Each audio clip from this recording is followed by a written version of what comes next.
अगर वो धीरे धीरे स्लोली अपना काम कर रही है, मतलब अपने से मतलब रख रही है, उसने वर्क करना है, उसने कोई जंग नहीं जीतनी जो जल्दी जल्दी करना है, और कुछ गलत नहीं करना, तो वो लॉन्ग लाइफ तक रहेगी, लॉन्ग लाइफ तक मतलब आगे ज़्यादा तक चलेगी। कोई भी चीज़ है, पेंसिल है, उसे कम यूज़ करते हो या किसी, तो वो ज़्यादा चलती है, वो तो सभी जानते हैं। किसी चीज़ को ज़्यादा मतलब उबलना, जो ज़्यादा उबलता है ना वो भाप बन के उड़ जाता है या कुछ चलता है। ये मैं सोशल मीडिया के लिए नहीं कह रही, क्योंकि सोशल मीडिया कोई वो नहीं है, बहुत अच्छा प्लेटफॉर्म है। अगर देखो मदद के लिए या हर चीज़ के लिए, करोड़ों की जनता है, कितने लोग अच्छे होंगे तो कितने लोग बुरे भी होंगे। तो मैं ये चाहती हूँ कि बुरों को जब सज़ा मिले ना, तो वो जो भी और भी लोग हैं तो उन्हें एक सबक मिलना चाहिए कि ऐसे नहीं करना चाहिए। आपके बारे में कोई कहता है ना, तो आप उसको कुछ मत करो, उसके बारे में जानने की कोशिश करो, उससे नफ़रत नहीं करो, उसके साथ मिसबिहेव मत करो। क्या पता वो हो ही ना ऐसे।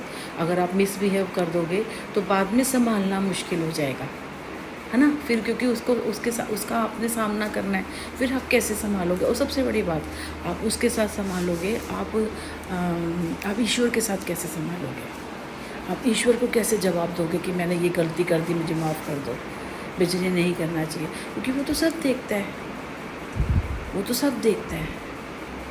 इसीलिए ना किसी को ज़बरदस्ती नहीं करनी चाहिए, किसी को कुछ नहीं कर। इसमें एक और आ रहा है कि पुत्र मैंने तेरा ध्यान रखा है, मैंने ये करा है, अब ये हो रहा है, एक वो बार बार आ जा रहा है। मुझे नहीं समझ आती ये चीज़ें क्या है, ये कौन है जो ऐसे ऐसे कर रहा है, जो मेरे पीछे पड़े हुए हैं। मैं सच कह रही हूँ, मुझे बिल्कुल, क्योंकि वो गुरु जी की तरफ से तो नहीं है।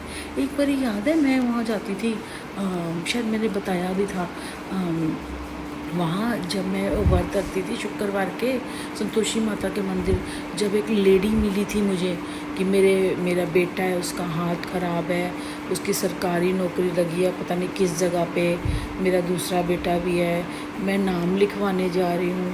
क्योंकि उस दिन तो नहीं, मुझे बाद में लगा था कि वो ना नॉर्मल नहीं था, शायद वो मुझे कुछ फंसाने के लिए या किसी चीज़ के लिए तो नहीं था कि अपने बेटे की शादी मुझसे या कुछ ऐसा कुछ। क्योंकि मुझे ना एकदम रियलाइज़ हुआ, उस टाइम भी रियलाइज़ हुआ था, पर मुझे लगा मैं बात करूँगी ना तो सब लोग कहेंगे कि ये वहम ज़्यादा करती है, क्योंकि मुझे लगा था। फिर उसके बाद एक आदमी मिला था, लंबा चौड़ा था, बाल नहीं थे सिर पे। कौन था मैं नहीं जानती, लग तो ठीक ठाक रहा था कि मैं यहाँ आया हूँ, ये कर रहा हूँ, वो कर रहा था। कौन था मैं नहीं जानती, क्या चाहता था मैं भी नहीं जानती। कौन था वो बंदा, वो भी लगा हुआ था जैसे कि मैं अभी आया हूँ ये करके। बस से जा रहा था, जब इतना अपडेट था तो गाड़ी होगी, स्कूटर होगा, बस से क्यों जा रहा था। क्योंकि ये दोनों मुझे लग रहे थे कि शायद मेरे से रिलेटेड होके थे। मैंने तो दोनों पे ध्यान नहीं दिया। मैं तो अपने कहा ना, मैं अपने काम से जाती हूँ, मुझे अब किसी से कोई लेना देना नहीं है, कोई किसी का नहीं होता। मैंने दुनिया देख ली है, आपको जो करना है अपने आप करना है, बिना मरे स्वर्ग नहीं मिलता। यहाँ कोई हेल्प नहीं करता, चाहे वो सामर्थ्य भी हो।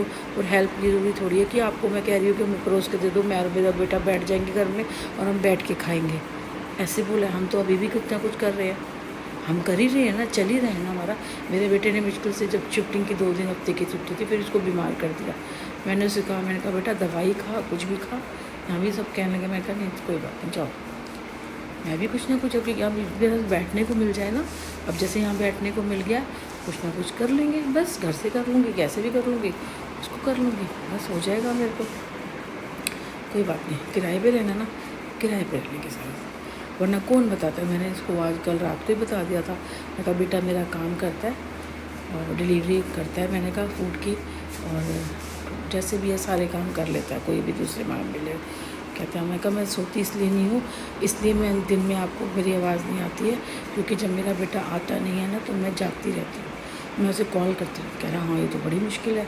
तो मैंने कहा मैं उसको कॉल करती रहती हूँ, आधे घंटे बाद, 1 घंटे के बाद, जब वो बात करता रहता है। तो जब वो आता है 2:30-3 बजे, 4 बजे, कई बार 5-6 बजे भी आता है, तो मैं कहा फिर वो आता है, नहाता धोता, खाना खाता है, फिर मैं उसके साथ सोती हूँ। तो रात को या जब भी मैं उठती हूँ, मेरी तो 4-5 घंटे की नींद है, जो भी मैं ले लेती हूँ दोपहर में 12-1 बजे।